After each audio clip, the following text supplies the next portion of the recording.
It was the sort of day that made even the most hardened cynics appreciate the English countryside.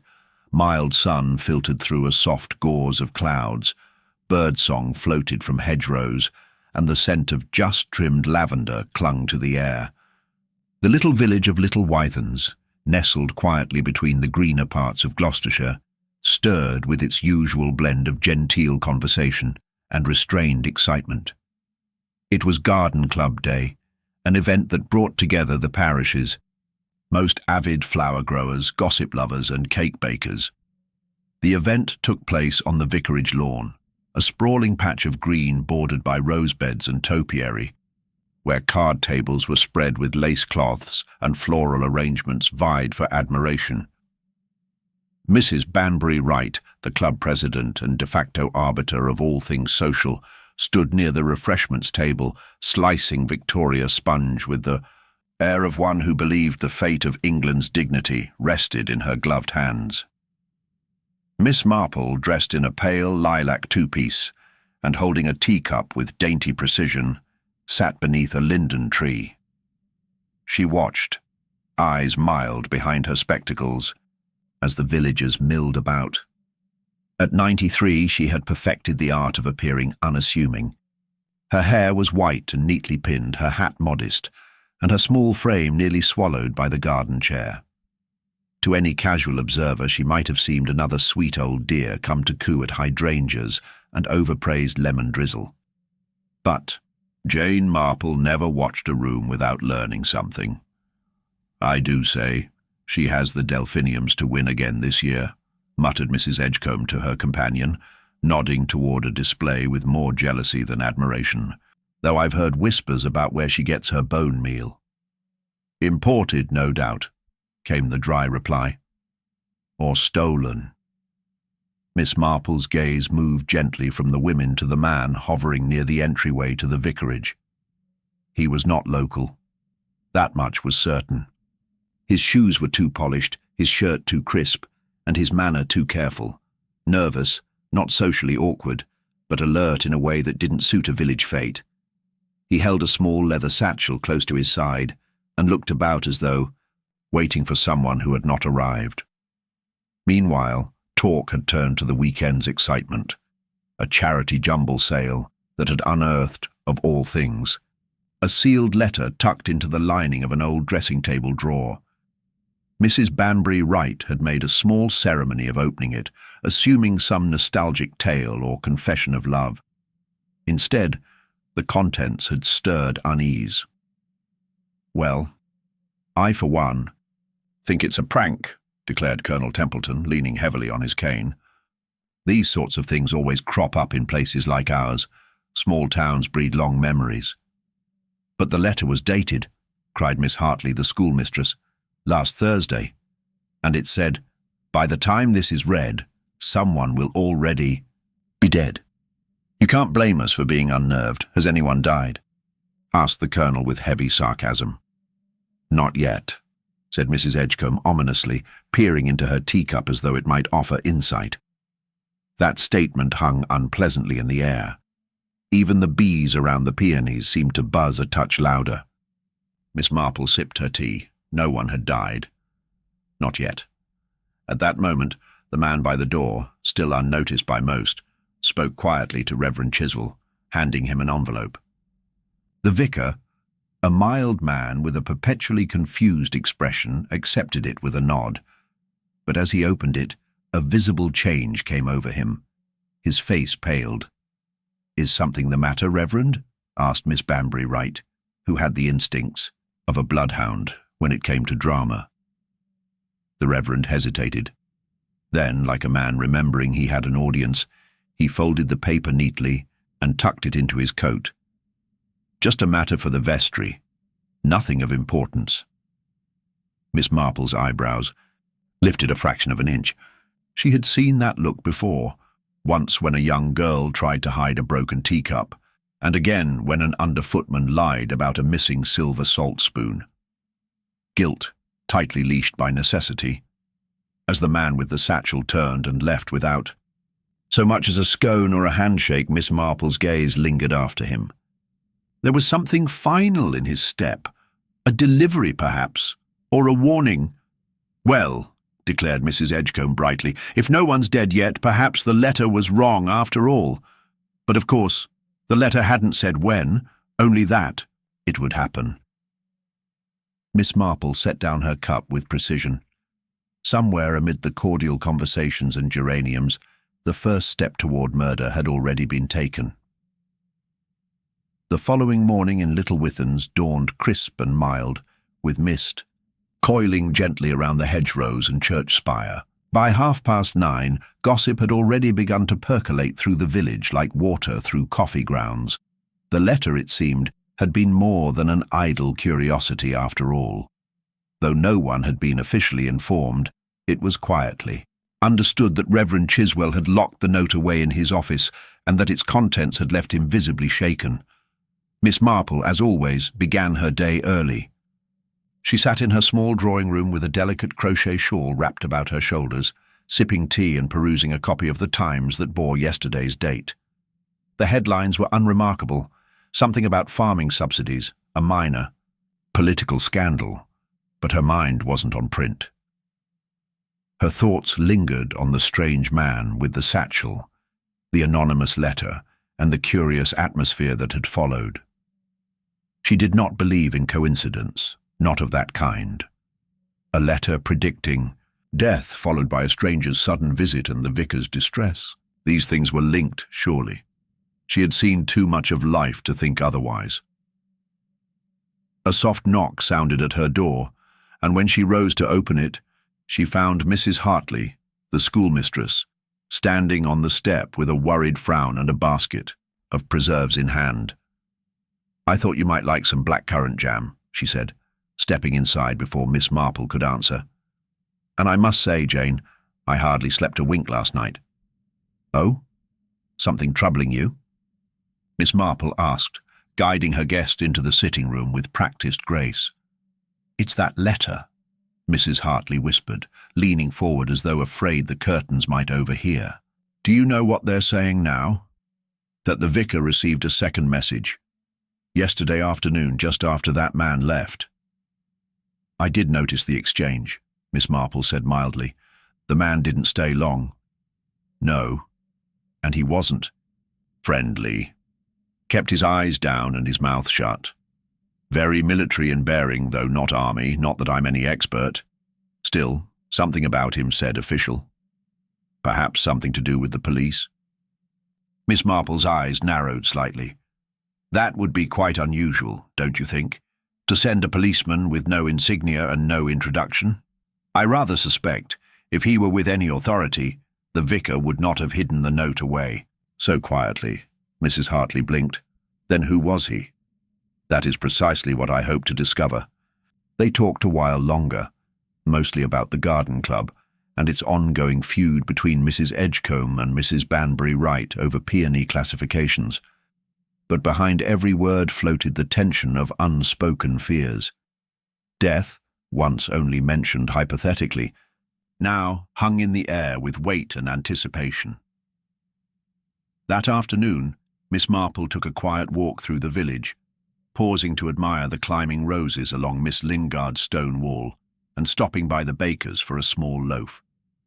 She made her way with gentle steps toward the vicarage, knowing full well the afternoon sun would find Reverend Chiswell tending to his hens, a habit he found soothing when troubled.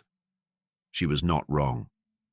He was in his garden behind the vicarage, in shirt-sleeves and broad-brimmed hat, scattering grain with distracted rhythm. "Ah, Miss Marple," he said with a thin smile as she approached. "Come to check on my hens or my conscience?" "Whichever needs it more," she replied. "Though I should say the hens seem better at hiding their secrets." The vicar chuckled, but the sound was hollow. She waited until he had finished with the feed, and they settled on the bench beneath the old apple tree. "You received something troubling yesterday," Miss Marple said, not asking so much as confirming. "I did," he admitted, wiping his hands on a handkerchief. "I won't pretend otherwise. It was a follow-up, you might say. Someone wants something known, but not too soon." "Another letter?" He nodded. Short, just a single line, in the same hand. It happens tomorrow. No signature, no explanation. Miss Marple folded her hands. Then we've little time left, haven't we? The vicar looked at her, surprised. You believe it too? I believe people, when determined, rarely bluff without reason. If someone has gone to the trouble of planning this so carefully, they mean to carry it through. He shook his head. But who? And why here? Little Wythens is peaceful. Peaceful on the surface, perhaps, Miss Marple murmured, but no village is free of secrets. I've found over the years that quiet places often conceal the darkest corners of the human soul. That night, a storm gathered in the sky, rolling in from the west with grumbles of thunder and flickering skies. Rain pattered against rooftops and rattled down chimneys. Most in the village were content to stay indoors, shutters drawn, lights low. Yet a few were out, seen by chance or accident. The postmistress, returning from her sister's with a borrowed casserole dish, would later tell anyone who asked that she saw lights still on at Greystone House, the imposing manor on the hill. That in itself was not remarkable. Mr. Hollis, the new tenant, was known to keep late hours. A literary man, people said, though no one seemed certain what exactly he wrote. At 11:10, the storm hit its peak, and in the commotion, few noticed the small figure that moved along the side path near the vicarage. A glint of something in their hand. Metal. A tool. The shape was hunched against the rain, hurried, purposeful. At precisely midnight, the bell at the old parish church gave an unexpected chime just once. No one knew why. And by morning, the body of Mr. Julian Hollis was found at the base of the garden steps behind Greystone House, a dark bruise at the back of his skull, and the faint scent of lavender still clinging to his coat. The village awoke to the unmistakable truth. The letter had not lied. Someone was dead. Miss Marple, already dressed and quietly sipping her tea, looked out her front window at the police constable trudging up the path to Greystone House. She set her cup down. It had begun. Miss Marple watched as the constable knocked, firmly on the door of Greystone House, the sombre weight of the morning pressing down on the village like the low-hanging clouds that still threatened rain. The manor itself seemed to brood in the dull light, its tall windows dark and unwelcoming, as if it too mourned the sudden loss within its walls. News travelled fast in Little Wythens, and within minutes a small crowd began to gather along the lane, their faces a mixture of shock and speculation. Mrs. Banbury Wright was first, glancing sharply about as she fussed with her hat, whispering pointedly to Mrs. Edgecombe, who nodded in agreement, but wore a look that betrayed her own unease. The vicar's wife came hurriedly along the path, her pale cheeks flushed with worry, and behind her trailed a few of the younger villagers who had heard the news from the postmistress. Inside the house, the constable stood stiffly, awaiting instructions. The local sergeant, a pragmatic man named Clements, had already arrived from the nearby market town. He was methodical and direct, but there was an undercurrent of frustration in his manner. This was a quiet village, not accustomed to crime, beyond the odd stolen chicken or the occasional poaching incident. Murder was a disruption of the very fabric of their existence, and everyone felt the tremor. Miss Marple, invited by Reverend Chiswell to the vicarage for tea after the grim discovery, listened quietly as the sergeant recounted what little was known. Julian Hollis had been found at the foot of the garden steps, the circumstances suspicious, but with no immediate sign of how or why he had fallen. The bruise on the back of his head suggested a blow, but whether it had been accidental or deliberate was yet to be determined. "It's a difficult case," Sergeant Clements admitted, stirring his tea absently. "No sign of forced entry, no witnesses, no weapon, and the man was not well liked, from what I gather." Miss Marple nodded, her fingers tightening briefly around her cup. "Unpopular men often make the best victims," she said softly. but it's the unspoken truth that we must uncover, not the spoken ones. The vicar, looking pale and drawn, cleared his throat. Julian had only recently taken up residence here. A quiet man, a writer, though no one ever saw him working on anything much. He kept to himself. But clearly knew someone in the village well enough for this letter to reach you, Miss Marple observed. That letter? Have you shown it to the police? Reverend Chiswell shook his head. No, I was advised to keep it confidential, at least for the moment. I feared it might cause unnecessary panic. Miss Marple's eyes flickered thoughtfully. Fear often blinds us to what is necessary. Over the next few days, the village was gripped by a restless energy. The newspaper had caught wind of the event, though details remained sparse, and villagers spoke in hushed tones behind lace curtains and over morning coffees.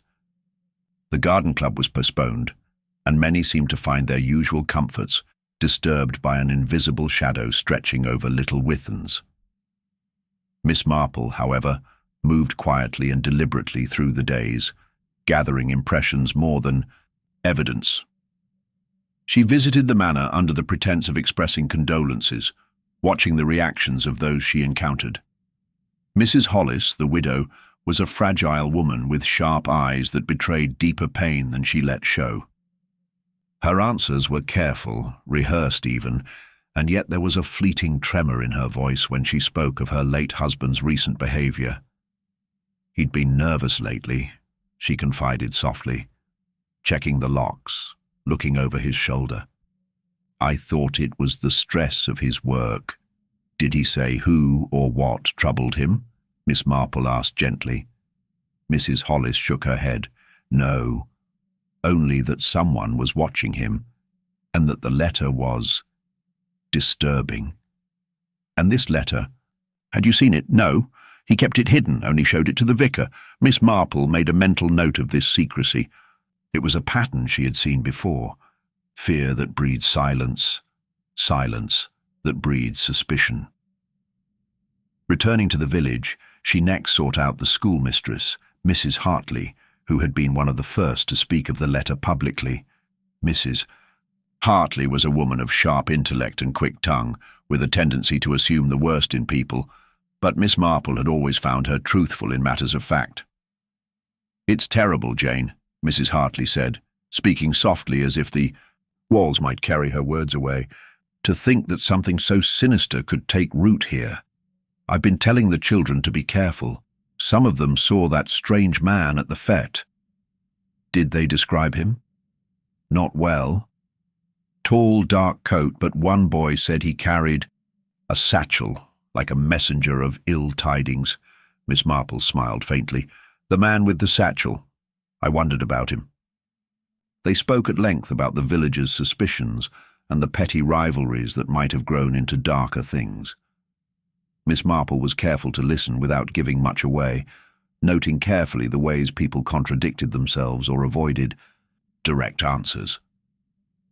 Throughout the days, several new details emerged. Mr. Hollis had been researching something, she learned, something local and contentious, though what exactly, no one seemed willing to say outright. There were hints of old grievances, land disputes, family secrets, and whispers of a scandal long buried but never quite forgotten. On one particularly grey afternoon, Miss Marple made a deliberate visit to the local solicitor, Mr. Pritchard, who had known the Hollises and handled estate matters. The solicitor's office smelled faintly of leather and ink, and the man himself was a careful and precise speaker, though guarded when it came to the dead man's affairs. Yes, Mr. Hollis was indeed working on something, Mr. Pritchard said, tapping his pen on the desk. A manuscript, he called it. Something about the village's history. Old wills, disputed inheritances, that sort of thing. Nothing illegal, but potentially explosive, if you believe village gossip. Did he mention anyone who might want to prevent this information from coming to light? Miss Marple asked. Mr. Pritchard hesitated. He spoke vaguely of a family named Clements, quite influential in the area, landowners with long-standing grudges. Miss Marple thanked him and left, her mind turning over the connections. The Clements family were known to be proud and somewhat imperious, but would that pride extend to murder? As she walked back through the village, her thoughts returned to the letter. The final sentence haunted her. It happens tomorrow. Threat, certainly, but from whom? And was the writer truly the killer, or merely a messenger of ill will? Later that evening, as the village settled uneasily beneath a sky of gathering stars, Miss Marple sat by her window, knitting quietly as she pondered the threads she had gathered. There was the stranger with the satchel who arrived just before the letter was discovered. There was the vicar's distress, the widow's fear, the manuscript that might unsettle old power, and the mysterious message that had predicted a death no one could yet explain. Her eyes drifted to the garden, where shadows stretched long and secrets deepened with the coming night. Somewhere in Little Withens, the truth waited to be found, wrapped in human fear, ambition, and the quiet cruelty that so often hid behind polite smiles and well-tended roses. Miss Marple's gentle smile was almost sad as she leaned back in her chair. The game had begun, and she would play it as she always did, quietly, patiently, watching the human heart until it revealed its darkest truths. The morning mist clung stubbornly to the fields surrounding Little Withens, blurring the edges of the hedgerows and muffling the usual sounds of rural life. Miss Marple, however, was already stirring with purpose. She had resolved to revisit the Hollis residence, not just for a polite call of condolence, but to speak more directly with Mrs. Hollis, whose fragile composure had seemed less than genuine. There was something in the widow's demeanour that nagged at Miss Marple's mind, a subtle inconsistency she was determined to explore. At the manor, the household was quietly tense. Mrs. Hollis met her at the door, her usual composure now replaced by an expression of cautious reserve. "I wasn't expecting you so soon," she said, her voice steady but cool. "I hoped we might speak a little more freely today," Miss Marple replied, stepping inside. The air smelled faintly of lavender and old paper, and the faint ticking of a grandfather clock filled the momentary silence. They settled in the sitting room, where sunlight struggled to penetrate the heavy curtains, casting the room in muted tones. Miss Marple poured tea and waited patiently as Mrs. Hollis toyed nervously with the lace edging of a handkerchief. "Is there something you have not told me, Mrs. Hollis?" Miss Marple began gently. "About your husband, the letter, or perhaps someone who wished him harm." Mrs. Hollis looked away, the tension in her slender hands evident. "Julian was not the man I thought I married," she admitted quietly. "He had secrets, things he kept locked away from me and from this village." "What kind of secrets?" Miss Marple encouraged softly. She hesitated, then spoke. "I discovered letters. Old letters from a woman named Evelyn Carmichael. They hinted at a relationship before we met. There were suggestions of children, and a bitter dispute over property that Julian never resolved." Miss Marple's eyes narrowed slightly. Evelyn Carmichael. The name does not sound unfamiliar. "They were never spoken of in town," Mrs. Hollis continued. "Julian was ashamed, but he feared that if the truth came out, it would destroy his reputation." "Do you think Evelyn might have sent the letter?" Miss Marple asked, keeping her tone casual but precise. Mrs. Hollis shook her head. "No, the handwriting did not match, but I believe someone wanted Julian to fear her and perhaps something more." As she listened, Miss Marple's mind pieced together the strands, the mysterious letter, the threat implied within it, the hidden past, and now this shadow of a woman named Evelyn Carmichael, whose story had yet to be told. Leaving the manor, Miss Marple decided it was time to investigate Evelyn herself. The name was known among the villagers, whispered with a mixture of pity and disapproval. Evelyn Carmichael had once been the toast of Little Withens, a vibrant woman whose fortunes declined after a scandal many years before. She lived now on the outskirts of the village in a modest cottage, the once grand Carmichael estate having long passed out of her hands. The path to Evelyn's cottage wound through the fields, bordered by wildflowers and ancient oaks. When Miss Marple arrived, Evelyn was tending her small garden, her face weathered but her eyes sharp and watchful. "Miss Marple," Evelyn said, her tone guarded but not unkind. "I suppose you've come about Julian." "Yes," Miss Marple replied gently. "I hope you don't mind me asking a few questions." Evelyn wiped her hands on her apron and nodded. "I don't mind. It's been a long time since I spoke of him." "Did you know about the letter?" Evelyn's gaze flickered. "I never saw it, but I knew someone would use it to frighten him. Julian was proud, but vulnerable. Our past was a wound he refused to heal." "Why would someone want to harm him now?" Miss Marple asked. Evelyn sighed deeply. "Because Julian found something. Something about the estate, about money, that should have been his.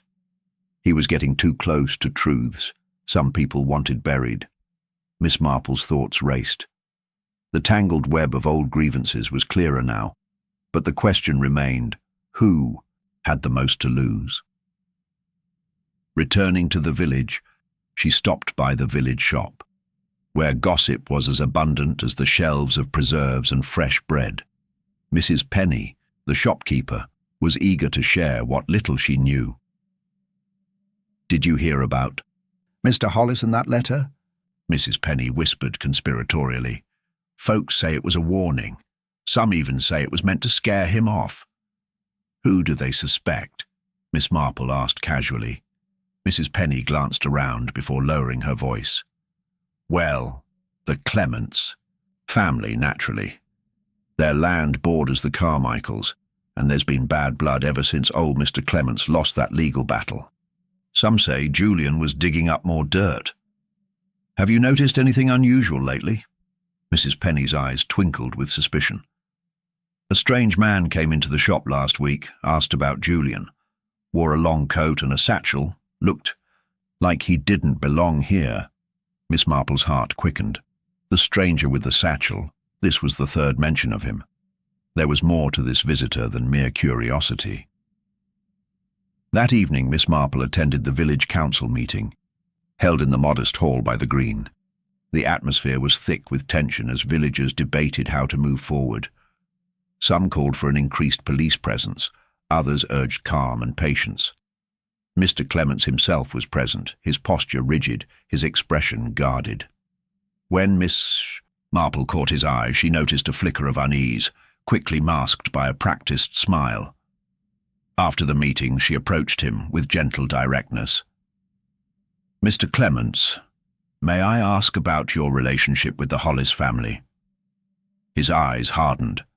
"I had no quarrel with Julian Hollis, but he stirred trouble with his reckless inquiries." "Do you know what he was investigating?" "Only that it concerned our family's past and land holdings. Matters better left alone." Miss Marple pressed. "Some say he was close to uncovering a secret that could change everything." Clements's voice dropped. "Some secrets are dangerous, Miss Marple. Not all truths serve the living." The encounter left Miss Marple with more questions than answers, but it was clear the village held grudges older and deeper than anyone wanted to admit openly.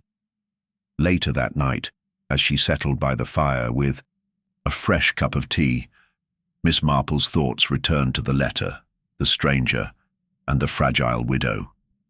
She pondered the layers of deception, the tangled histories, and the silent fear that gripped little Withens. Something else had shifted, a nigh, unspoken urgency beneath the village's polite veneer, and Miss Marple knew that, as the pieces slowly came together, the true danger was only just beginning to reveal itself. The days that followed were marked by a curious unease settling over Little Wythens, a quiet village unsettled by more than just the murder of Julian Hollis. Miss Marple moved through the village with her usual unassuming air.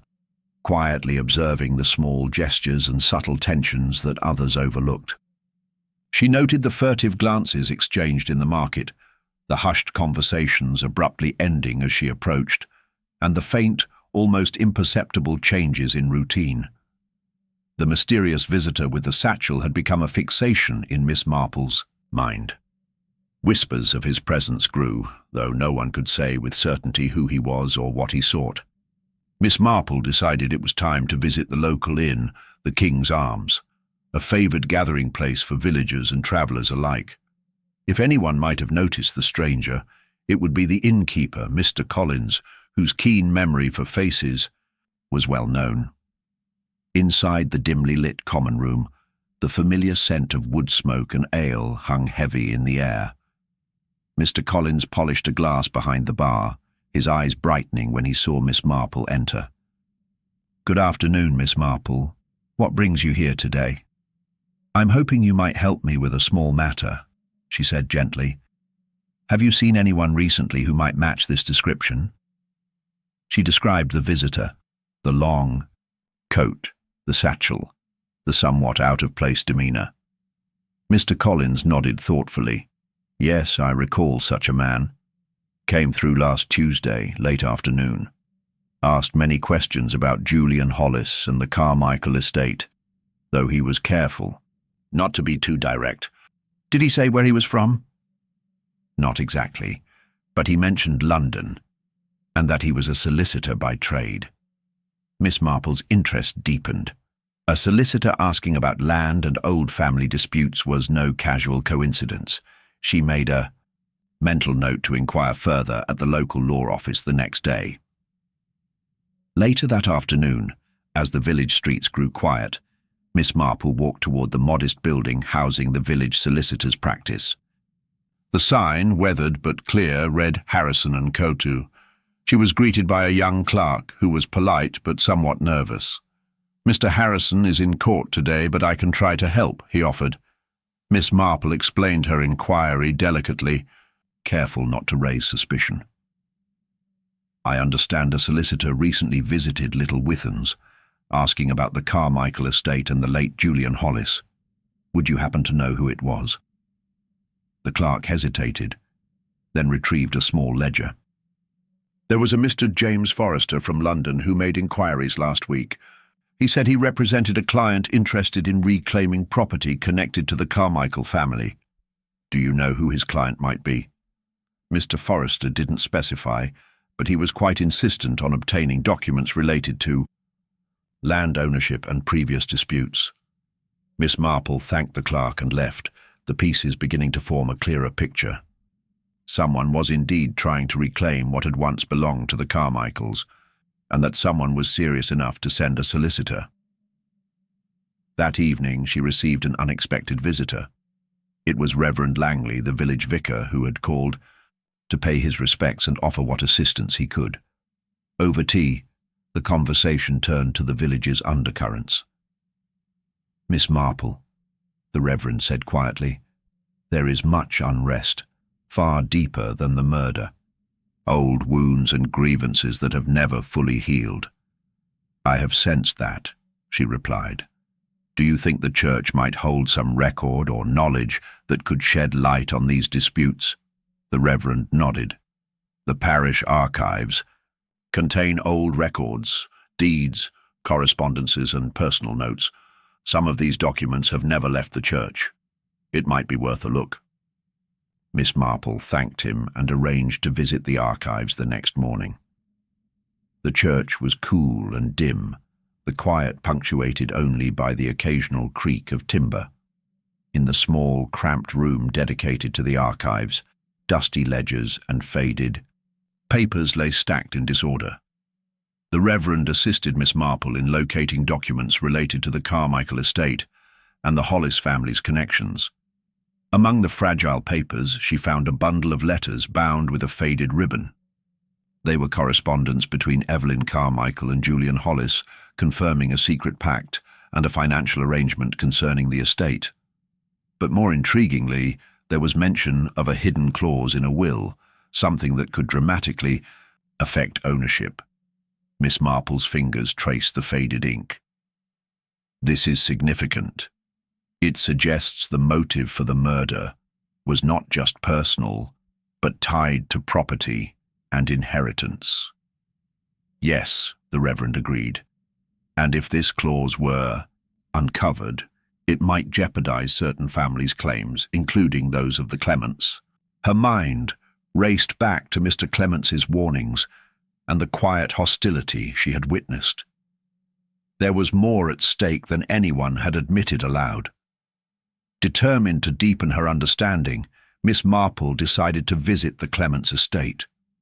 The family had lived at Greenacre for generations, their presence as dominant as the ancient oaks shading their property. Mr. Clements greeted her with a measured politeness, though his eyes betrayed a flicker of caution. "Miss Marple, to what do I owe this unexpected visit?" "I'm hoping you can help me understand the history of the land disputes," she said gently. "There appear to be some old secrets that might explain recent events."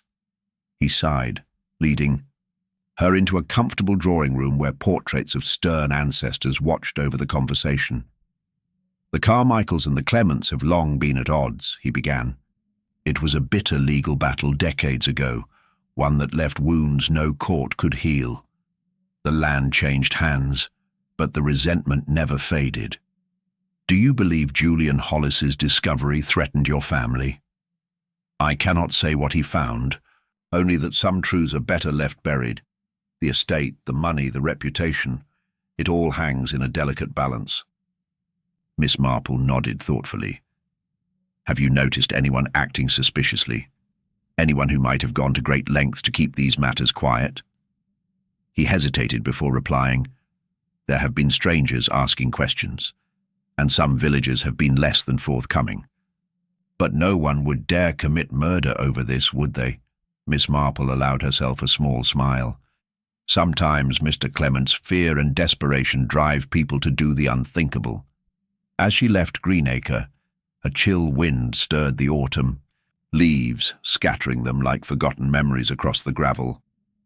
The web of secrets was tightening, and Miss Marple felt the weight of unseen eyes upon her. Back in her quiet sitting room that night, she reviewed the fragments of evidence, the letter, Evelyn Carmichael's warnings, the solicitor's inquiries, the parish documents, and the veiled threats from the Clements family. One question burned more insistently than the rest. Who had the knowledge, the motive, and the means to silence Julian Hollis forever? And more importantly, what new danger awaited those who dared seek the truth in Little Wythens? Miss Marple understood that the next days would be crucial. The village was a delicate mosaic of old resentments and hidden fears, and with every step closer to the truth, the shadows lengthened. But in the quiet strength of her resolve, she knew that patience, keen observation, and the subtle art of understanding human nature would illuminate the path ahead, just as it always had.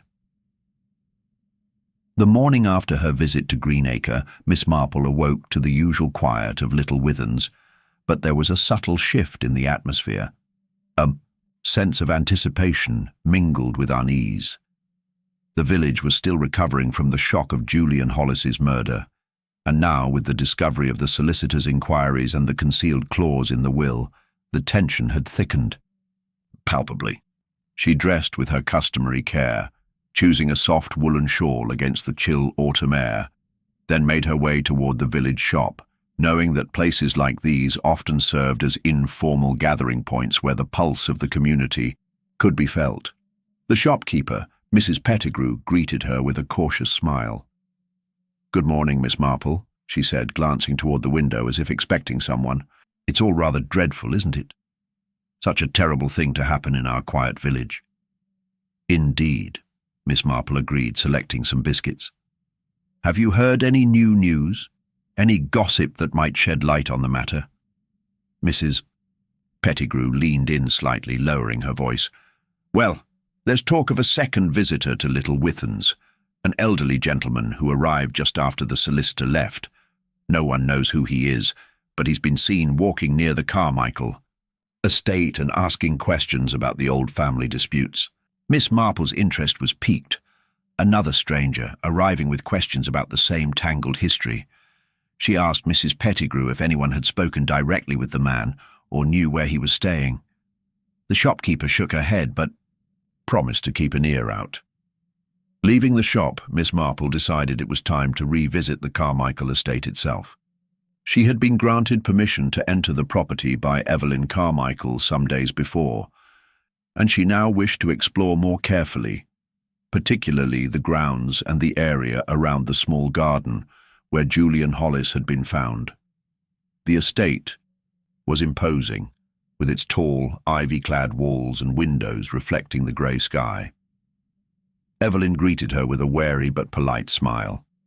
"Miss Marple, I hope your visit does not cause you inconvenience." "Not at all," Miss Marple replied. "I believe there is much to be discovered in the details of the place itself." Evelyn led her through the dim hallways to the garden. The air smelled faintly of damp earth and fallen leaves. Miss Marple examined the spot where the body had been found, noting the trampled grass and a small pile of scattered leaves nearby.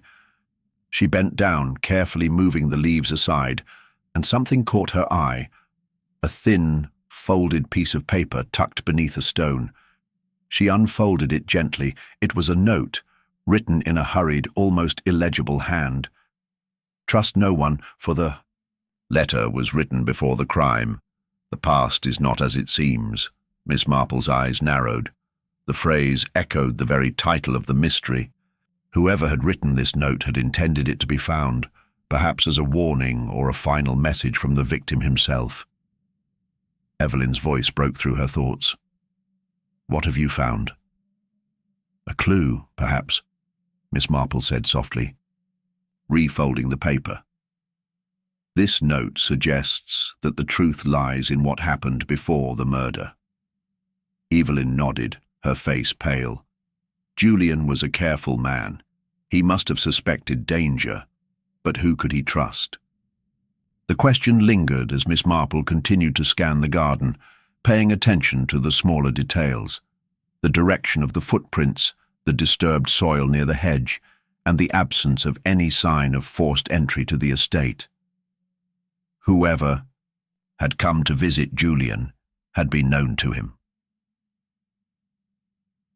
That afternoon, Miss Marple paid a visit to the local constable, Sergeant Pritchard, who had been managing the police investigation with admirable patience, despite the village's growing restlessness. "Sergeant," she began, "have you considered the possibility that the murderer is someone close to the victim? Someone who knew about the letter and wanted to silence him?" Pritchard sighed. "It's what we suspected, Miss Marple, but the evidence is thin. We have interviewed everyone connected to Julian, yet nothing concrete has emerged." Miss Marple smiled gently. "Sometimes it is not the evidence that reveals the truth, but the way people behave in its presence. Have you noticed anyone acting differently since the murder?" The sergeant nodded. "Mrs. Clements has been strangely withdrawn, and young Robert Carmichael has been seen pacing nervously near the village green. And Mr. Harrison, the solicitor, seems unusually eager to close the case." "Interesting," Miss Marple murmured. "May I see the list of visitors and recent correspondences again?" He handed her the papers, and as she studied them, her mind pieced together the network of relationships. The solicitor's insistence on documents, the mysterious note, and the new visitor, all were threads woven into the same tangled web. Later that evening, Miss Marple took her customary walk along the village lanes, the crisp air clearing her thoughts. Her path led her past the old mill where the local gossip often gathered. She paused as voices floated on the breeze, whispers of jealousy, fear, and accusation. Approaching quietly, she overheard a conversation between two villagers. One spoke of seeing Mr. Forrester, the solicitor, meeting secretly with a man in a long coat near the churchyard. The other hinted at old debts and secrets that threatened to ruin families if revealed. Miss Marple's curiosity deepened. She realized the importance of the churchyard as a meeting place, a neutral ground where the village's darkest secrets might be exchanged under the cover of twilight.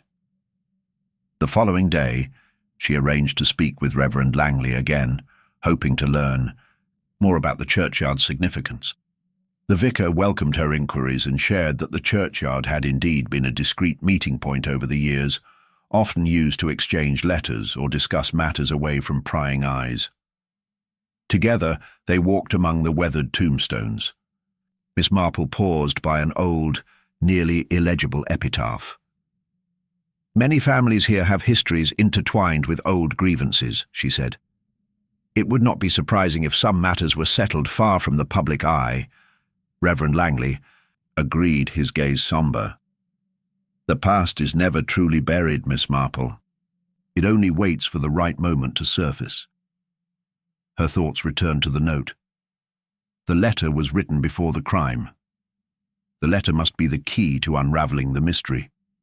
Miss Marple resolved to discover its contents. That evening, she returned home with a growing list of questions and a determination to probe deeper into the lives of those connected to Julian Hollis. The village, with its quiet streets and polite smiles, held many secrets, secrets that, if uncovered, could shatter the fragile peace forever. As darkness fell over Little Withens, Miss Marple sat by the fire, her eyes reflecting the flickering flames. The pieces were moving into place, but the final picture was still hidden in shadows. She knew that soon, the true nature of the crime, the meaning of the letter, and the identity of the murderer would be revealed, not by force or evidence alone, but by the quiet power of observation, the understanding of human nature, and the gentle but relentless pursuit of truth. In the coming days, she would set her subtle traps and watch carefully for the reactions that would betray guilt, for in a village like Little Withens, even the smallest gesture could speak volumes. And so, the mystery deepened, pulling Miss Marple ever closer to the heart of a darkness disguised beneath the village's serene surface. The following morning dawned pale and misty, the lingering fog casting a soft veil over Little Withens.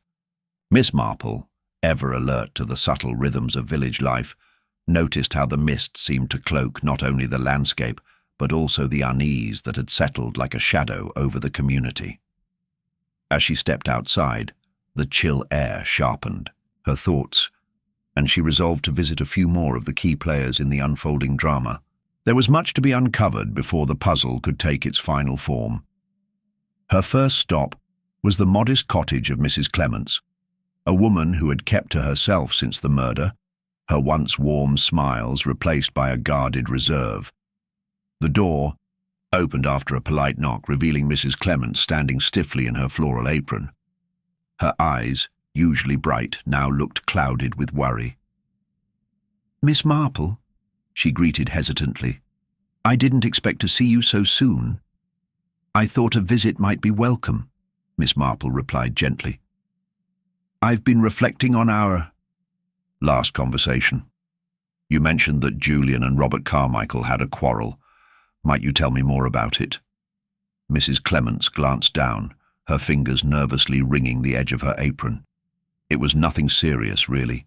Just words, exchanged about the estate. Robert wanted to push his claim hard, and Julian, well, he wasn't willing to give in so easily. "And this claim, did it cause more tension than usual?" Miss Marple asked, watching Mrs. Clements closely. The older woman sighed, as if unburdening a weight. "Robert has always been ambitious, but also impulsive. I'm afraid he's made some poor decisions in recent months. Some villagers talk about debts, reckless spending, and, worst of all, a temper that's been growing." Miss Marple nodded thoughtfully. "Did you notice anything unusual the night before Julian was found?" Mrs. Clements hesitated. "I heard voices in the distance, sharp words raised in anger. I thought it was just another disagreement, nothing to be concerned about." "Did you recognize whose voices they were?" "No," she admitted. "The fog was thick, and I was inside by then." Miss Marple left Mrs. Clements with a polite farewell, her mind piecing together the fragments. Robert Carmichael's name surfaced repeatedly in conversations. yet the young man had presented himself with an air of desperation rather than menace. Next, Miss Marple called upon Robert's lodgings, a small room above the village bakery. She found him seated by the window, looking pale and distracted. When she introduced herself, he stood and offered a strained smile. "Miss Marple, I imagine I'm the last person you want to see," he said. "On the contrary, Mr. Carmichael, I believe you may have more to tell me than you realize." Robert's eyes darted toward the garden below, then back. "I didn't kill Julian," he blurted out. "I was angry, yes, but not like that. I needed his cooperation to settle the estate, nothing more." "Tell me about the quarrel you had," Miss Marple prompted gently. Robert ran a hand through his disheveled hair. "Julian accused me of trying to manipulate the will, of falsifying documents. I denied it, of course, but the accusation stung. He said there were secrets buried in the past, things that would ruin us all if they came to light." "What kind of secrets?" Miss Marple asked, her interest sharpening. "I don't know for sure," Robert admitted. "But I overheard him talking to the solicitor, Mr. Harrison, about an old letter, something written before the crime. Julian feared it might expose a scandal involving my family." Miss Marple's mind flickered to the note she had found in the garden, the warning to trust no one because the letter predated the murder. Clearly, this letter was a pivotal piece, yet its exact contents remained a mystery. "Where were you on the night of the murder, Mr. Carmichael?" "I was walking near the village green trying to clear my head," he said. "I didn't see anyone else, but the fog was dense. I swear, I meant no harm." Miss Marple's gaze was steady. "Thank you, Robert. Your honesty is appreciated, as I—" She left. The young man's shoulders seemed to sag slightly, as if relieved to have shared his burden. Her next visit was to Mr. Harrison, the solicitor, whose office was tucked away in a narrow lane shaded by ancient elms. Harrison greeted her with a mixture of politeness and impatience. "Miss Marple, I must confess I do not see what further assistance I can provide," he said briskly. "The police have all the necessary documents, and the investigation is proceeding accordingly." "Mr. Harrison, I wonder about your own involvement in the matter," Miss Marple said carefully. "You seemed quite eager to finalize Julian's affairs before his death." "Do you mind if I ask why?" Harrison's eyes flickered, a shadow crossing his face for the briefest moment. "Julian was a difficult client," he said. "He changed his mind often and had a penchant for secrecy. The letter in question, I was asked to keep it confidential. It was meant to protect the family from scandal." "Was the letter ever shown to anyone else?" "No," Harrison answered firmly. "Only to Julian." Miss Marple studied him for a moment longer, then asked, "Is it possible someone else knew of the letter?" Harrison's composure slipped slightly. "I cannot say. I hope not." Thanking him, Miss Marple left the office with a renewed sense of the tangled web of loyalties and fears that surrounded the letter. Later that afternoon, she walked back toward the Carmichael estate, her thoughts turning to Evelyn. The young woman had been evasive about her relationship with Julian, and the undercurrent of old family disputes hinted at deeper wounds than mere property disagreements. As she approached, Evelyn emerged from the house, her face pale but resolute. "Miss Marple," she said, "I have something you should see." Inside the drawing room, Evelyn retrieved a small, worn box from a drawer. "This belonged to my mother," she explained, "and it contains letters, correspondence that might clarify some things about the past." Miss Marple carefully sifted through the yellowed envelopes, noting dates that stretched back decades.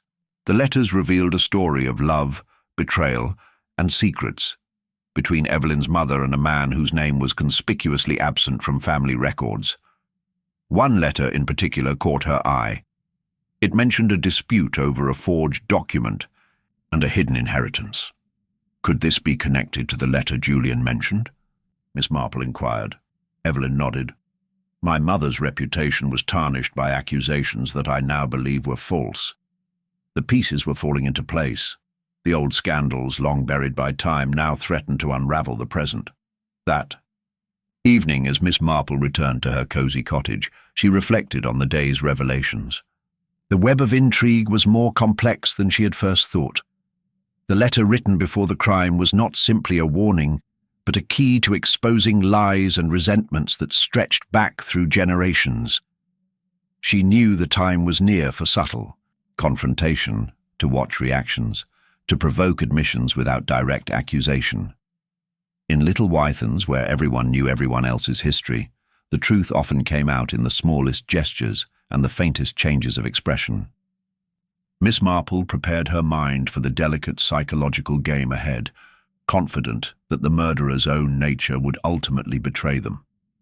The village's gentle facade was cracking, revealing a darker core, but it was precisely in such fragile moments that her quiet insight shone brightest. The night deepened outside her window as she settled by the fire, the letter's ominous message echoing in her mind. The crime was no longer a simple act of violence, but a reckoning with the past. A letter written before the crime had set in motion a chain of events leading to murder. And Miss Marple, with her characteristic patience and understanding, was ready to untangle the final threads. Miss Marple awoke the next morning with a quiet sense of determination. The revelations from the letters had opened new avenues, but questions still swirled like mist around the edges of the mystery.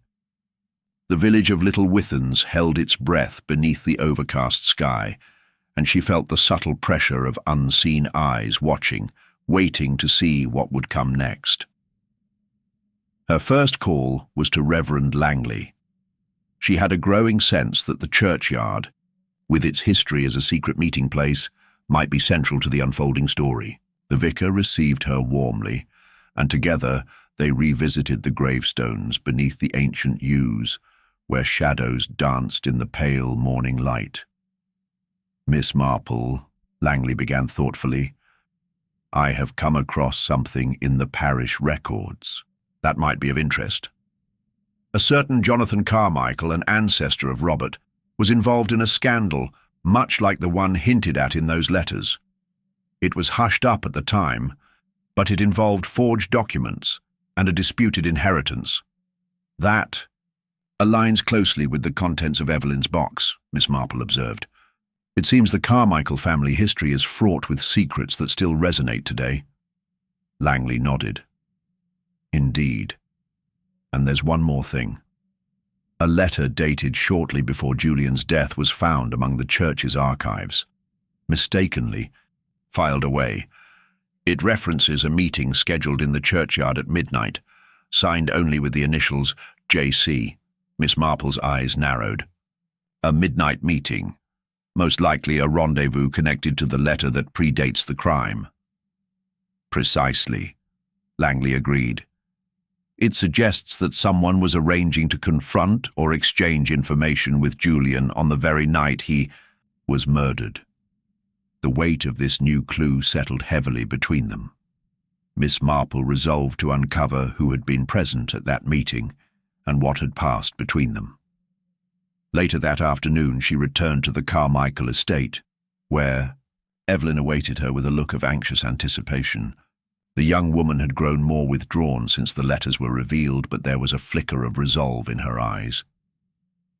"I've been thinking about the meeting," Evelyn said quietly. "If Robert was involved, he would have been at the churchyard that night. But I also heard rumors that my own uncle, Charles, returned unexpectedly the previous evening. No one told me he was in the village." Miss Marple's mind worked swiftly. Charles Carmichael was a figure shrouded in mystery, rarely mentioned and seldom seen. His unexpected return added another layer of complexity to the tangled family dynamics. "Do you know where Charles stayed?" Miss Marple inquired. "At the old inn," Evelyn replied. "He arrived late and left early, but no one seems to know why." Determined to follow this lead, Miss Marple made her way to the inn that evening. The proprietor, a stoic man named Mr. Finch, confirmed Charles Carmichael's brief stay. He kept to himself mostly, but I did hear him speaking on the phone in hushed tones, something about unsettled matters and the need to act quickly. Miss Marple's curiosity deepened. The pieces were converging: Robert's quarrel, Charles's secretive visit, the midnight meeting, and the elusive letter.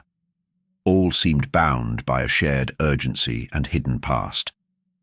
The next day, she sought out Robert once more. He was pacing nervously in his room, the strain of recent events etched across his face. "Mr. Carmichael," she began gently, "what can you tell me about your uncle's return and the events of that night?" Robert hesitated, then spoke in a low voice. "Charles came back to confront Julian, or so I was told. There's something about the will, an amendment that none of us knew about until recently. Charles claimed it could change everything." "Do you know if this amendment was ever filed officially?" Miss Marple asked. "No," Robert admitted. "Julian kept it secret, afraid it would tear the family apart." The confession opened a new window into the heart of the mystery. An unfiled amendment could explain Julian's fears, the threats, and the desperate attempts to conceal the truth. That evening, Miss Marple arranged a discreet meeting with Evelyn and Robert in the drawing room of the estate. The atmosphere was thick with unspoken tension. "I believe the amendment and the letter are the key," Miss Marple said. "They represent the truth Julian tried to protect, and the threat that led to his death." Evelyn looked down, then spoke with quiet strength. "My mother's letters mentioned a forged document. Could the amendment itself have been forged to benefit one of us?"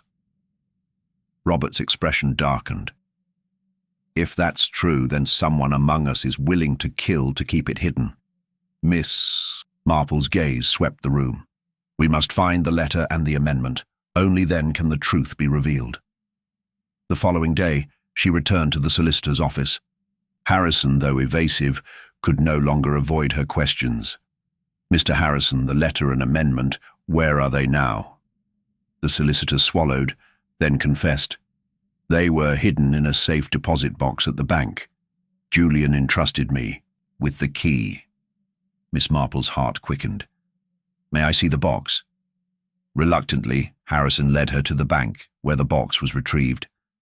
Inside, carefully folded, lay the letter and a sheaf of documents.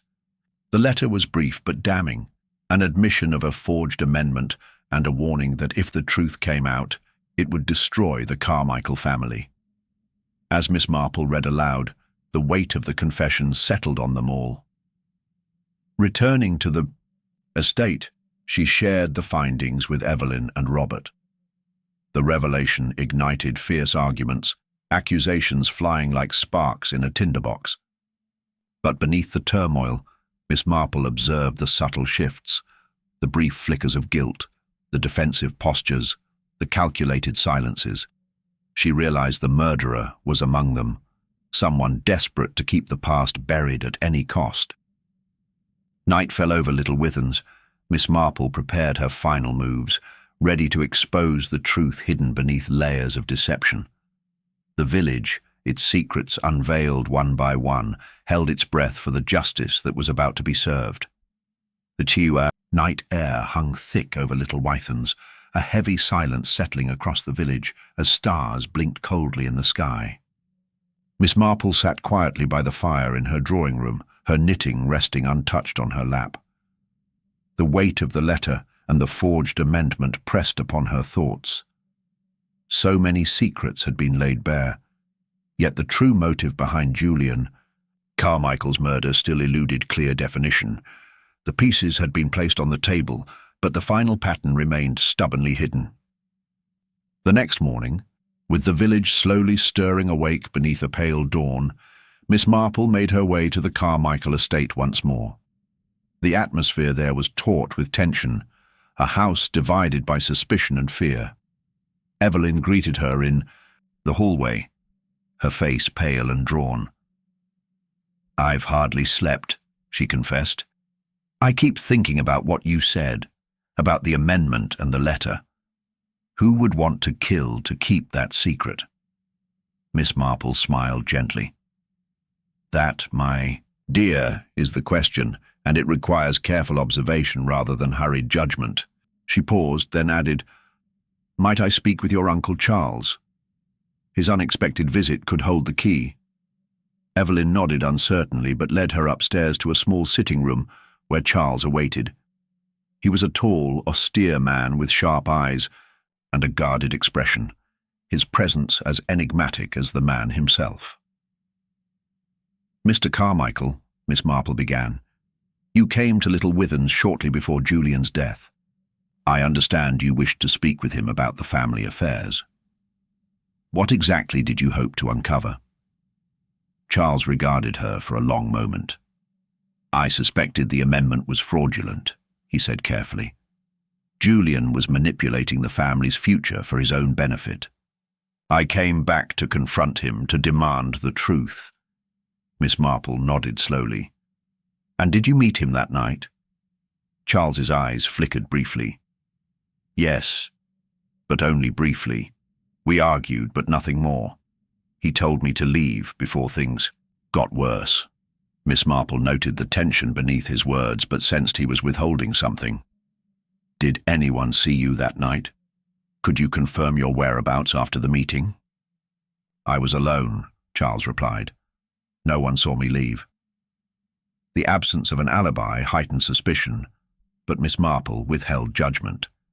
Instead, she focused on the subtleties of his demeanor, the slight twitch of a finger, the quickening of breath when pressed.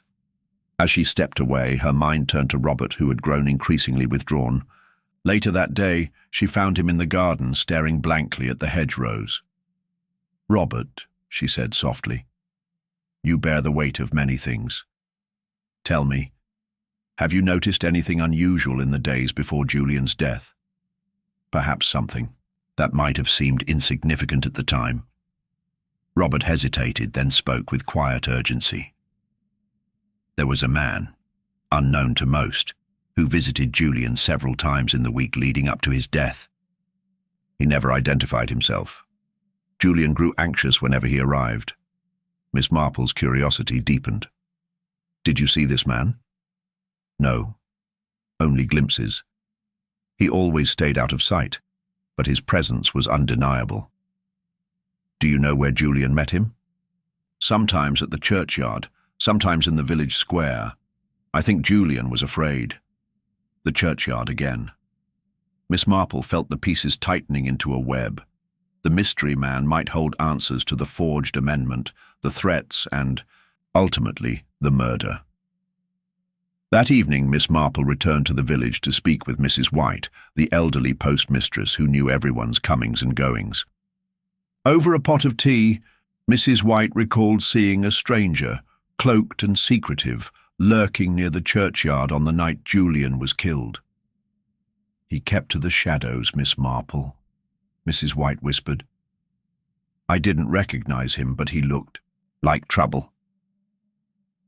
Encouraged, Miss Marple made a discreet inquiry with the local constable, who admitted he had heard rumours of an outsider with a grudge against the Carmichaels. But no one knew his name or where he came from. Returning home, Miss Marple reviewed the letters and documents again. Her mind returned to the peculiar phrasing in the letter found among the solicitor's papers. The words hinted at betrayal, at a deep wound inflicted years ago, still festering beneath the surface of the family. She realized that this mystery was not just about money or inheritance. It was about old wounds, bitter resentments, and the fear of exposure. And the murderer was someone who felt trapped by those fears, desperate enough to kill to protect a secret. The next morning brought a new development. Evelyn appeared at Miss Marple's door, her eyes bright with sudden resolve. "I think I know who the stranger might be," she said. "There was a man my mother mentioned in her letters, a former business partner of Julian's who vanished years ago after a scandal. His name was Alfred Grant." "Alfred Grant," Miss Marple repeated. "A man with a motive and a reason to remain hidden. Where could we find him?" Evelyn hesitated. "I don't know, but I found a clue in one of my mother's old diaries. mention of a small cottage on the outskirts of the village where Grant was said to have lived in hiding. Miss Marple's eyes gleamed. Then that is where we must go. Together they set out toward the edge of the village, where a weathered gate led to a narrow, overgrown lane. The cottage stood shrouded in ivy and shadow, its windows dark and foreboding. As they approached, a figure emerged, a tall, gaunt man with sharp eyes that flickered with a mixture of fear and defiance.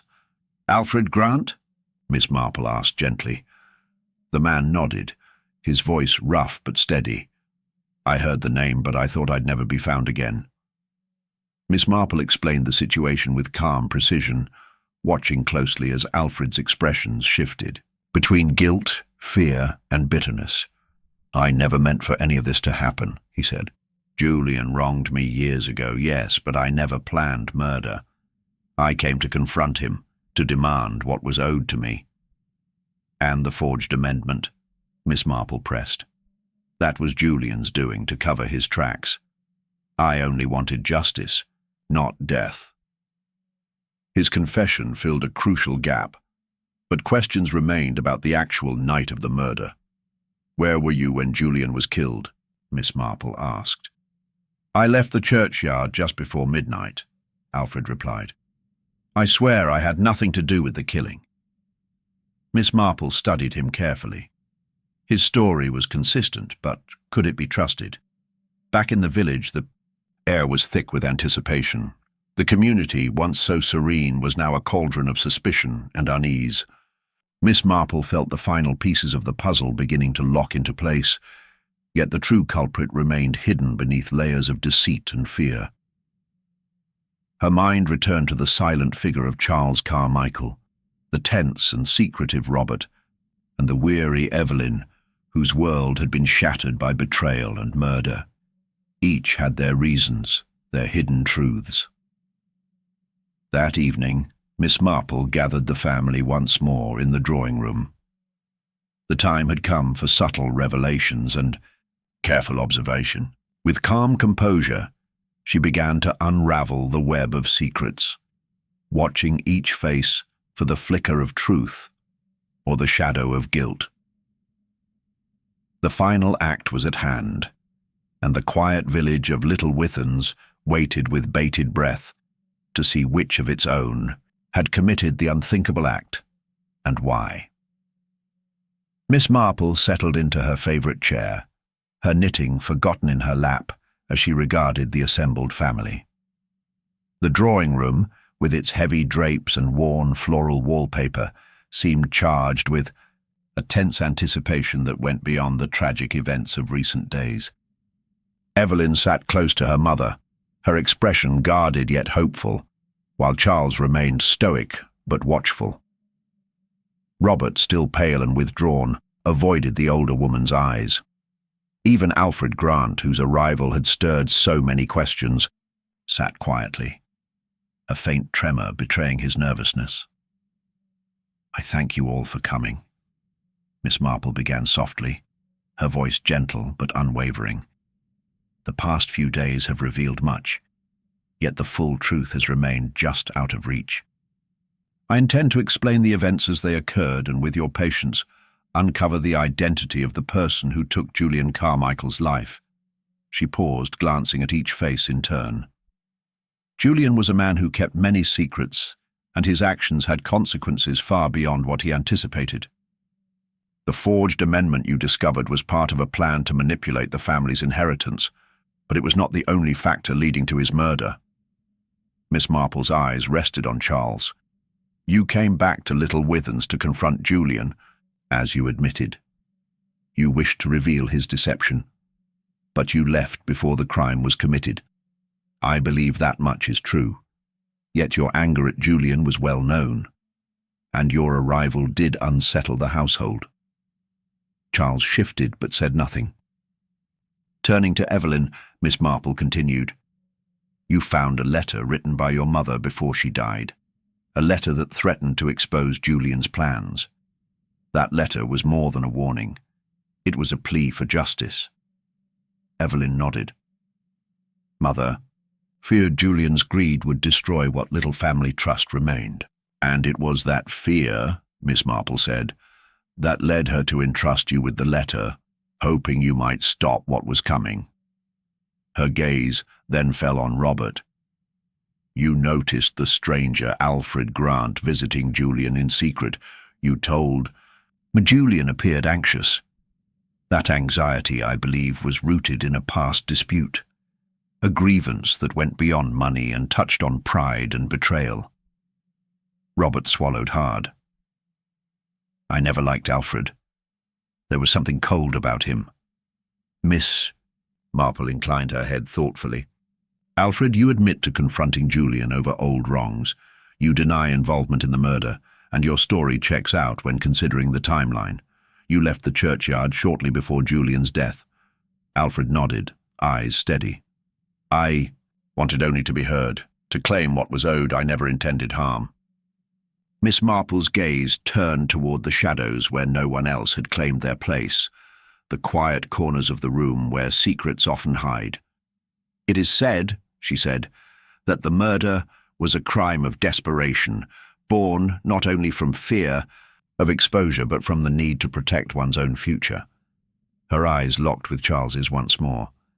The letter you found, the forgery, the confrontation, they all paint a picture of a man who felt cornered. But it is the reaction afterward that tells us who truly feared the consequences. Charles's jaw tightened, but he remained silent. Miss Marple smiled faintly, continuing, in that moment of crisis, Julian's death was not the only outcome. Someone else sought to ensure that the secret of the amendment and the letter never saw the light of day. She looked at Evelyn again. The family's estate, the inheritance, all were at stake. But it was not greed alone that motivated the crime. It was the desire to control the narrative, to silence the truth. A flicker of movement caught Miss Marple's eye, Robert's restless hand brushing against the edge of a table. Robert, she said quietly, you have been very reserved, but I suspect you understand more than you let on. He looked up, meeting her gaze for the first time in days. I was angry with Julian, he admitted, voice low. He treated the family like pawns. I wanted to confront him, but I didn't. Want to kill him? Miss Marple nodded slowly, and yet someone else took that final step. Her eyes shifted toward a small pile of papers on a nearby sideboard, the place where the letter and forged amendment had been found. The key to this mystery, she said, lies in a detail overlooked by most, the manner in which the forged document was created. The forger used an ink and paper consistent with recent materials, yet the handwriting was deliberately altered to mask the truth. She rose and crossed to the papers, lifting the letter gently. The person who did this had intimate knowledge of the family's affairs and access to their private correspondence. Her gaze swept across the room and rested on Evelyn, who sat pale, but composed. You, Evelyn, had the means and opportunity. You were the only one who knew where your mother kept the letter, and the amendment's forgery would protect your future inheritance if the truth were hidden. Evelyn's eyes widened in shock. No, I would never. Miss Marple raised a finger, not to accuse but to clarify. Yet you destroyed evidence and concealed the letter, fearing what its revelation might do. Your actions, though born of fear and love for your family, helped create the conditions for tragedy. Evelyn's hands trembled. I only wanted to protect them from ruin and scandal. The silence was broken by a soft, deliberate voice. From the corner, Charles, who finally spoke. Then who killed Julian? Miss Marple turned fully, eyes calm but piercing. The murderer was someone desperate to silence Julian and protect their claim, not merely out of greed but out of fear that old sins and betrayals would come to light. She moved closer to Robert, who shifted uneasily. You spoke of anger and confrontation, Robert. You were the last to see Julian alive. His breath caught. I didn't kill him. No, Miss Marple said gently. But your anger blinded you to what was happening around you. She looked at the fire. Then, back to the group. The true killer was Charles Carmichael. A collective intake of breath filled the room. Charles's face remained unreadable, but his eyes darkened. Miss Marple continued, You returned to confront Julian, but when he refused to confess and threatened to expose your own financial mismanagement, secrets you had hoped to keep hidden, you saw no other way than to silence him. Charles' hands clenched. I did what I had to do for the family. Miss Marple nodded. But in doing so, you fractured the family further and set in motion events that will not soon be forgotten. The room fell into a heavy silence, each person grappling with the truth and its consequences. Miss Marple, her work done, settled back into her chair. Little Withens will heal in time, but the scars left by secrets and fear run deep. As the family processed the revelation, Evelyn reached out to her mother, and Robert finally met her gaze with quiet understanding. The village, once peaceful and untouched by crime, now bore the weight of a tragic story. A story of betrayal, desperation, and the fragile ties that bind us all. And Miss Marple, ever observant, understood better than anyone that beneath the quiet surface of any village, human nature's complexities often lie hidden, waiting to be uncovered at the right moment. The room was heavy with silence, the weight of Miss Marple's revelations settling over the Carmichael family like a thick fog. Charles Carmichael sat stiffly, the gravity of his confession having drained much of the colour from his face. Evelyn wiped a tear from her cheek, her earlier shock giving way to a quiet sorrow.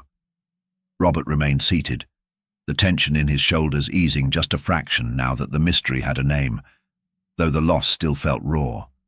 Miss Marple, knitting needles, resting briefly on her lap, spoke softly, her tone as gentle as ever, but carrying the unmistakable certainty of her years of experience. It is never easy revealing such truths. Yet, it is in facing them that healing may begin. She looked around at the family, each caught in their own storm of emotions. Secrets, lies, and desperation are often the catalysts for tragedy, but truth, no matter how painful, is the path to peace. She paused, her gaze lingering on the letter that had sparked so much turmoil. That letter was the thread that held the unraveling story together, a plea for honesty from a woman who knew the cost of deceit. It was meant to protect, but no, the end. It revealed the fractures beneath the surface. Charles, his voice low but steady, finally spoke. I never intended for things to end this way. Julian was my brother, and I thought silencing him would save the family from ruin. His eyes met Evelyn's. I was wrong. I have made a terrible mistake. Evelyn nodded, her voice breaking slightly. We will face this together, as Mother would have wanted, but it must be with the truth. Miss Marple smiled faintly, her knitting resuming its rhythm. And so, the village of Little Withens may return to its quiet ways, though changed forever by the shadows that briefly fell upon it. She looked up, meeting each face. Remember, it is in the small, seemingly ordinary details, the letter, a glance, a hesitation, that the truth often hides. As the family began to come to terms with what had transpired, the village outside continued its steady hum of daily life. Miss Marple rose slowly, preparing to take her leave. At the door, she glanced back once more, her eyes reflecting the depth of human nature she had long observed. Life goes on, she murmured to herself, and in its course, people must learn to forgive, to endure, and to remember. With that, Miss Marple stepped out into the fresh air of Little Withens, the mystery resolved but the quiet lessons of the human heart lingering on, waiting for the next secret to be uncovered.